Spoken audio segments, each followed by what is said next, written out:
Friends, காலிஃப்ளவரை எப்படி செஞ்சாலும் எல்லாருக்குமே பிடிக்கும். ரொம்ப என்ன சொல்கிறது, குழந்தைங்களுக்கெல்லாம் ஃபேவரட்டான டிஷ்ஷு. இது ஒரு செமி கிரேவியாக சாப்பாட்டில் போட்டு பிசைஞ்சு சாப்பிட்ற டிஷ்ஷாக இன்றைக்கி எப்படி பண்ணலாங்கிறது பார்க்கலாம். காலிஃப்ளவரை ஒன்றும் இல்லை, நம்ம சுடு தண்ணியில் போட்டு எடுத்து வச்சு நான் எண்ணெயில் போட்டு பொரித்து எடுத்து வச்சுருக்கேன். அவ்வளோதான். இதுக்கு தேவையானது ரெண்டே தான், வெங்காயம், தக்காளி. பாருங்கள், கடாயில் எண்ணெய் ஊற்றியாச்சு. கொஞ்சம் ஜீரகம் ஆட் பண்ணுறேன்.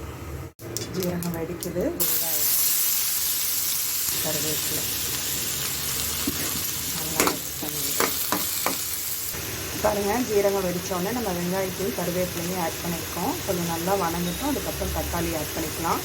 மசாலா வேணுங்கிற மசாலா, மட்டன் மசாலா வேணால் ஆட் பண்ணிக்கலாம், சிக்கன் மசாலா, கறி மசாலா, இல்லை பிடிக்கலன்னா மிளகாத்தூள், மஞ்சள்தூள் அந்த மாதிரி எது வேணுமோ நம்மளுக்கு ஆட் பண்ணிக்கலாம். நான் எனக்கு கொஞ்சம் மட்டன் மசாலாவும் கரம் மசாலாவும் ஆட் பண்ணிக்கிறேன். இந்த மட்டன் ஸ்டைலில் இருக்கும் அப்படிங்கிறதுனால செம்மையாக இருக்கும், செமி கிரேவியாக இருக்கும்.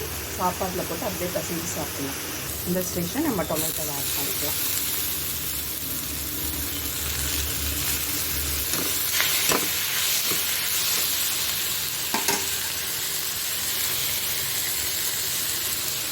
கொஞ்சம் உப்பு கம்மியாக சேர்த்துக்கோங்க, ஏன்னா ஆல்ரெடி நம்ம காலிஃப்ளவர் கொதிக்கும் போதே உப்பு போட்டிருக்கோம். கொஞ்சம் மட்டன் மசாலாவும் கரம் மசாலாவும் ஆட் பண்ணியிருக்கேன். லைட்டாக தண்ணி ஆட் பண்ணியிருக்கேன். கொஞ்சம் தண்ணி வைக்கட்டும், நம்ம காலிஃப்ளவர் ஆட் பண்ணிக்கலாம், ஏன்னா ஆல்ரெடி அது தானே. பாருங்கள், இந்த ஸ்டேஷன் நம்ம காலிஃப்ளவர் ஆட் பண்ணிக்கலாம். ஜஸ்ட்டு மிக்ஸ் பண்ணி நம்மளுக்கு எவ்வளோ தேவையோ, அதாவது எப்படி கண்டஸ்டன்ட் தேவையோ அதுக்கு தகுந்த மாதிரி போட்டு இறக்கிறேன்.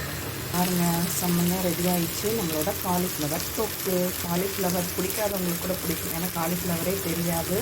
செம்மையாக இருக்கும். நீங்களும் ட்ரை பண்ணி பாருங்கள் ஃப்ரெண்ட்ஸ். நம்மளோட காலிஃப்ளவர் தொக்கு ரெடி ஆகிடுச்சு. இது எனக்கு சொன்னது யார் அப்படின்னா என்னோடய சிஸ்டர். நல்லாயிருக்கும், செம்மையாக இருக்கும். ட்ரை பண்ணி பாருங்கள். தேங்க்யூ, பாய்.